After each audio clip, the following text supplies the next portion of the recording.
Hi, morning everyone. I'm looking a bit tired today. I worked late last night. I was just saying to the nice lady whose birthday it is from the Royal Voluntary Service that it's all about crochet at the moment. I've never taught so much crochet. It's great that it's such a big thing at the moment. And if you haven't already started, I did do a video a while ago. So if you put in the search on the Royal Voluntary Service website or on the Facebook page, you'll find my video. Maybe that'll be helpful to you. So we're doing something today that's slightly linked because every knitter and crocheter has loads of yarn around their house. So then you could turn it into a lovely rope rainbow that could be either hung on the wall or on the window because it looks nice from both sides, which is great. You see it's quite stiff, and I've just come up with a few little tricks along the way to make it kind of quite easy to make. And I've also got a few ideas if you do work with groups or if you don't want to go and buy new things. So yeah, stick around and I'll show you how it's done. I'm going to rush through a little bit at the beginning because there's a time where I have to just literally sit here and wrap wool around a piece of rope. And I don't want you to sit there getting bored. So I'll save a little bit of the chat for then. So we'll get cracking and then do ask any questions. Let me just put the comments on over here. There we go. So any questions that you need, anything you think of, just let me know and I will do my best to help you. All right, so we're going to start with some super chunky rope. And Andrea was just saying, and it's an excellent idea, because again, I'm always like, don't go and buy lots of stuff that you don't need, is that you do see stuff like this in charity shops, often like old curtain backs. They would be absolutely perfect and they go in the center of your rope rainbow. I'll talk you through how to do that now. But whilst I'm wrapping later, I did on the walk to work today come up with this little idea using some old scrap white wool, which would look okay. There you'd have the white wool hanging down here. So I'll explain how I put that together. There's definitely no big science to that. That was just like my dog walk this morning. I came up with that. Then you need some yarns. I'm going to go for like an autumnal theme today. I'm going for like a chunky size wool that will wrap nice and quickly around the rope. But you don't have to use chunky. If you've got time, then you could use DK, or even what looks quite nice as well is like twines and natural ropes. But yeah, whatever you have at home and you need, it's up to you how many arcs your rainbow has. You could do 3, 4, 5, whatever you think. I'm probably just going to do 2 or 3 today, and then maybe add another one later. All right, so cutting your rope. So you may want to draw what you want to make on a piece of paper, and then you can use literally a piece of string to see how long the lengths are. I'm just going to tell you how long mine are. I don't actually know. I just quickly grabbed a ruler because I just kind of cut them by sight. So that one, the longest one, is 42 centimeters. And then I just kind of take, let me just put this down actually so you don't have to look at me. You look at what I'm doing. Here we go. So let me get tidy. Don't need that. So when you've got your longest piece there, so just pretend that hasn't been covered already, like I said, a bit of a blue Peter, I need the rest to be a little bit smaller. So I generally take about just under an inch, about 2 centimeters off each one. All right. It is good to try and kind of feel if it's going to look like a good rainbow when it's all formed, like so.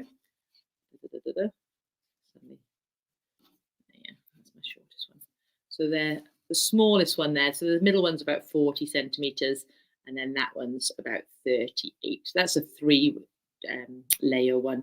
I could obviously put another layer in there, and that would be about 36 centimeters. But what you're trying to achieve is that these ends, when you curve it, are about the same length. The reason it's quite important that you do this is that when you add your wool, it's quite hard to know if they're all going to kind of sit right at the end. Like I have fixed them with a little bit of extra wool or pulled it or pushed it afterwards to make them kind of line up at the end. So all the ends of the colours end in the same place. But yeah, you just take a little bit of time when cutting your rope. Now you'll notice the rope, because it's kind of twisted rope, it's about 10 mil twisted rope. And again, I can put a link in afterwards. I buy this from Bobini. But you can also get it in like haberdashery stores, and then you might be able to buy it by the meter, which would be good because you'd only need a couple. It just obviously falls apart, which is great later when you want it to look nice, but really annoying now when you're trying to, work with it. So I'm just going to cut this bit end off. This has actually been in the cupboard for a while, so it's lost the plot a bit. So I'm just going to waste a little there. What you're going to do, so that it isn't super annoying whilst you're working, is take a little bit of masking tape, all right, like so, and then just place that on the end. Don't go wild and like stick it really perfectly, because you might regret that later, because it does have to come off as soon as you've added your colour. But that will mean, so I've masking taped all these already, that will mean that it won't fray as you work and kind of get in your way. So that's quite a good way to save it. All right, so I'll wrap another one, just like I've done this one. But as you may notice, this actually now is bendable. Magical. How did I do that, you ask? Keep an eye on what colour, what length you're using. I've had lots of people accidentally pick up the wrong ones when we've taught this in workshops, and they've planned their colours perfectly, and then they're a little bit gutted because they realise maybe they've gone from red and then yellow and then orange when they hope to go red, orange, yellow.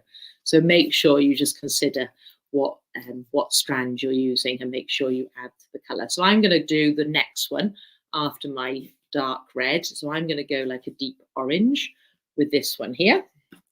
And then what I've got here is just a very cheap garden wire that I just picked up in a little kind of, one of those little pound shops, to be honest, in their little garden section.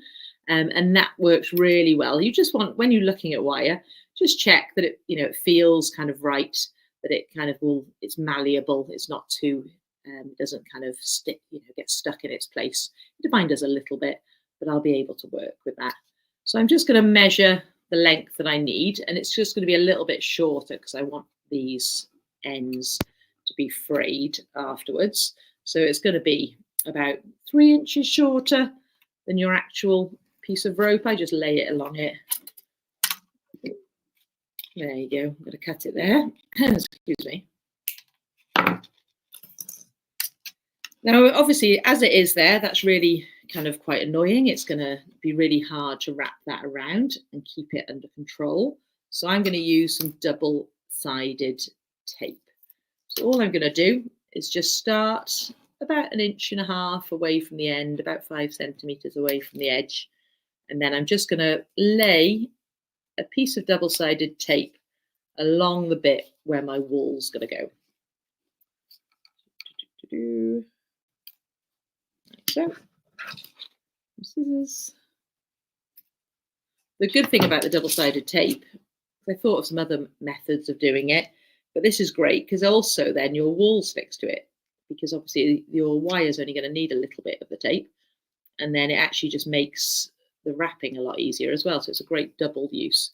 So I'm peeling off my double-sided tape now, all the way along, like so, and then taking my wire. Make sure I didn't do that, but make sure you kind of press the double-sided down. It was peeling away a little there. So when you apply it with the paper, the backing still on, just press it down with your fingers so it doesn't try and escape. Take your wire and just place that down. There you go. It's got, I reckon that's about a centimetre further than I'd like, actually. So I'm just going to take that bit off.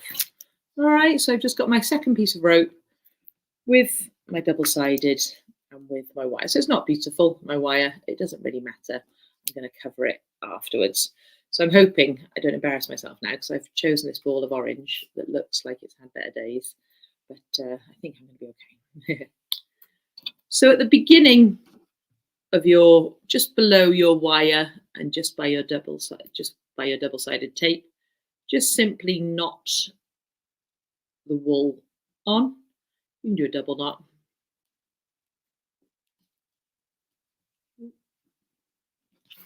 You can take that end then, and you can just lay it along the double-sided tape, and then that will get woven in as you wrap around. So I'll come back to me now. Here you go. All right. So I'm going to start wrapping. I find I move around loads when I'm wrapping, so I sometimes like, I already don't like that way. Let me think. Right. Have a little think about what's most comfortable. Having as little as possible on your right side, I find is the easiest. I'm going to do this quite quickly, so I might end up with some little white gaps, but I would suggest you do it a little bit slower than what I'm doing and make sure that you check all sides of it regularly. So all I'm doing is just wrapping. I'm covering that scrappy bit of wool left over from the knot. I'm covering the wire, I'm covering the double-sided tape. Like I said, and it's quite easy till about halfway, I find, and then I have to change position. So just round and round and round. There you go. So I mentioned earlier, because I said you'd have to just sit here literally and watch me do this for a few minutes, although this is going quite well actually, is on the walk here, I was thinking, oh yeah, I don't like crafts where people have to go out shopping. We have enough stuff, don't we? So I didn't want to encourage you to go out shopping. So what I did when I got here to make that kind of wool centre is I'm going to have to just pause a second just to show you. Here you go. I took some white wool, and then I actually measure things in weird ways because I'm a bit strange. So I was just using my elbow to kind of help me like that, just because I wanted to do it a bit quicker. So that was kind of, I thought, the length of my rainbow. You could obviously just choose your length and do it. I'm just cheating a little. All right. So you would make it the thickness of the piece of rope that you want, and then you cut them. So that was just my cheating way of having identical pieces of rope. And then I just did like a little knot there, and then maybe do another like little knot here and another knot here. And then you've got kind of a fake piece of rope. So exactly the same from that stage where you start adding the wire and the double-sided tape, but you've got like a wool centre rather than a rope centre. Anyway, just a little idea. It might be something worth giving a try. I might try it properly myself. Because like I said, I think it's quite important to not waste materials these days. So you'll see I just changed positions because I kind of got to the halfway point, and it's kind of this bit. But this is where it gets a little bit harder because you've got to do big circles now to cover it. There you go, to show you the wires there. So now when I'll just talk a little bit about assembling it. So there's a few options. Lots of the videos I watched, they sometimes sewed them together. But the problem with sewing them together, it would be strong, but you would have a definite front and back. So it would only be any use if you definitely wanted it on the wall. So I was quite keen to use glue, but I'm a funny one for a crafter. I really don't like hot glue guns, which seem to be the most popular one. I just find the glue is just too brittle. It's too risky. You have to use it too quickly. So I'm always a fan of just kind of using other glues, Yoo-hoo for instance, but using clamps, which could just be pegs, to make sure that pressure is applied so that you leave it then for like 20 minutes and it's much stronger than what you'd achieve with a hot glue gun. So nearly there. So it's totally up to you. You can use hot glue gun, but like just be careful because it's quite a long distance that you have to glue, and it's cooling all the time. And then nearly there. Just show you a little trick at the end. Oh, that went much quicker than I thought actually. So I'm trying to make it the same distance away from that end on that end, and I'm also going to get my burgundy one out and just see if they fit together nicely. All right, so let's go back now. So before I finish it off, I don't want to have a little surprise afterwards where I discover that one of them is much shorter or longer than the other already. I think that is the case. I'm going to go back a bit. See, my burgundy one is much shorter. I know it's quite hard because it's not fully glued together, but I can see quite easily that I've gone too far there. I've left slightly longer tails on that one. There you go, I think that'll be fine. I can just squeeze this up a bit. I did it wrong on purpose, obviously, so I can show you that. That looks good. All right, so I'm happy with the lengths now. So what I'm going to do is I'm just going to cut off a little extra And then I'm going to try and attempt to do kind of a knot. So I'm just going to loop it over and pass it through. That's kind of like just crossing it over more than anything. That'd be fine. Because the final bit of attaching it can be done if you've got a darning needle. And then I'm just going to take it on a little journey inside. So I'm just going to go underneath. It's quite tricky. A metal darning needle is better than a plastic one if you've got one. I should have got one of those ready, but I thought I'd make it hard for myself. So I'm just going underneath. I only was able to go under a few layers there, so I'm going to do a bit more. I'm going to go and find another bit. I'm going to go underneath a few layers of wool and pull it under. So the great thing about this is that it's hidden away and it's really secure. So I'm just going to do one more time. Because I reduced the bit of wool, I've got a tiny bit of wire sticking out as well. So I'm just going to snip that off in a second. I think I might have exhausted that. Here we go. That's fine. So now I can snip it right down to the surface because it's trapped inside. Just going to snip that extra bit of wire that's sticking out. There you go. Flying. All right, and then I am going to start gluing now. So I would normally do what I'm doing now is I would glue the two together and then I would leave those. I would do the other one whilst these were drying. So by the time I finished, I would have a completed product. So bend them over to the shape. You can do like a nice classic curve kind of rainbow, or you can do, oh, I thought something fell on the floor. Here we go. It's the actual rainbow. Or like this, a kind of modern, one of these kind of style, sharper rainbows, whatever you fancy. All right, so I'm just going to take my Yoo-hoo and I'm just going to put, I'll try and show you the quantity now. So like a reasonable amount of glue, but not loads. You don't want it all to splurge out.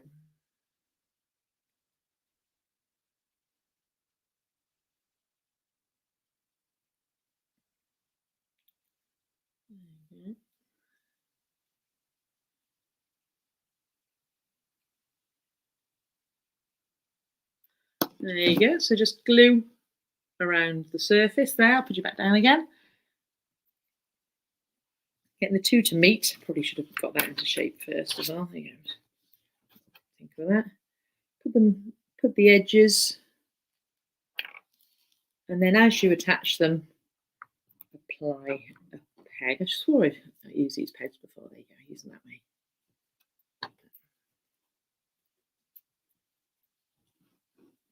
If possible, bigger pegs would have been easier because then I could have squeezed it that way, which would have been my preference because then you know that the two surfaces have got good contact.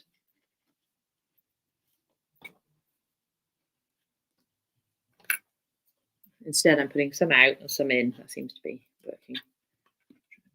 Blend those.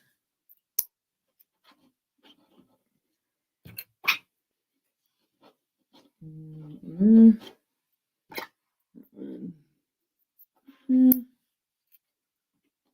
you go. Just squeeze them all together. All right. That should be okay. Need to leave that to dry for about 10 minutes or as long as you can, really. And then obviously what I would then be doing is be taking my next bit of rope, adding my double-sided tape, adding my wire, wrapping it. I'm going to go for like some, I think I'm a bit torn actually. I think I'm definitely going to go this kind of khaki colour. I need to go and find some more of that. And then I've got this kind of camel colour. But I'm a bit drawn to this brown, which isn't I'm not very into brown normally. I'm not sure if it'll work. Maybe I'll just go the green and the camel. But anyway, I'll give that some thought. So I'm going to wrap that, glue it on, and then do my fourth one and glue it on. And then all four are done. All right. So I'll leave that to dry for a second. You'll notice on mine, I've got like a little bit of twine. I did add a bead as well, but obviously that's not essential. But all I do is I just take the darning needle. I take a bit of twine, or you take some wool.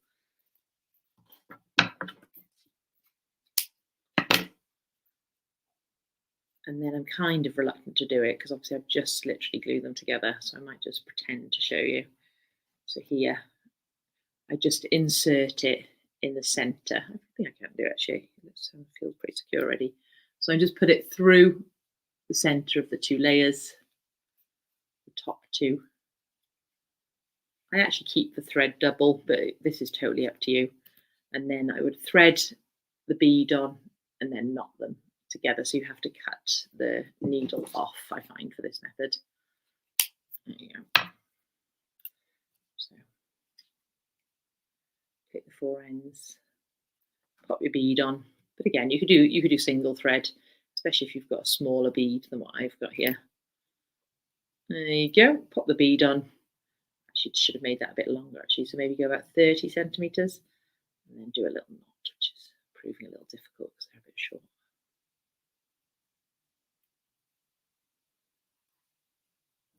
There you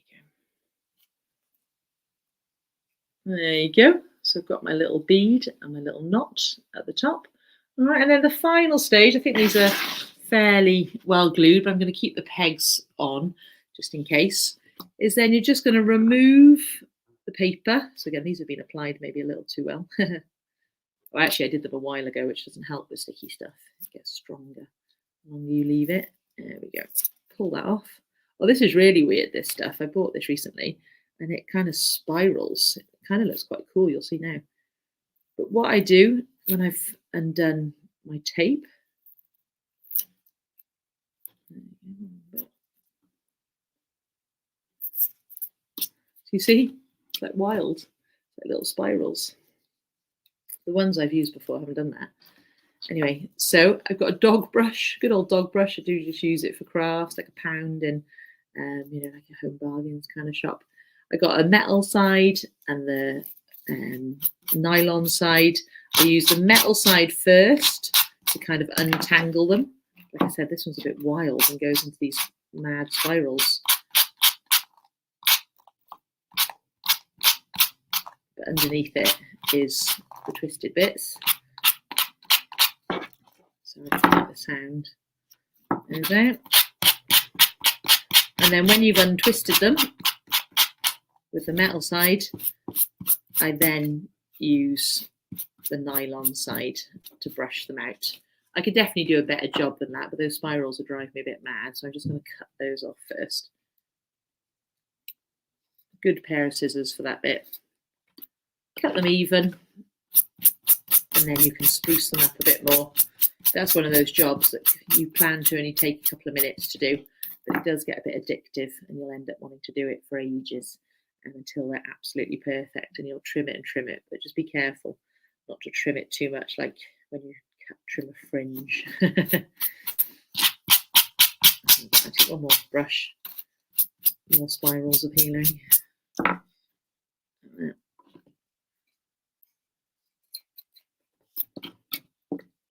And there we go. I think the pegs can come off now. I think it's okay. I might put a tiny bit more glue on that side. I see a little gap. Like I said, I might grab some bigger pegs actually. I think I was a bit stingy on the pegs.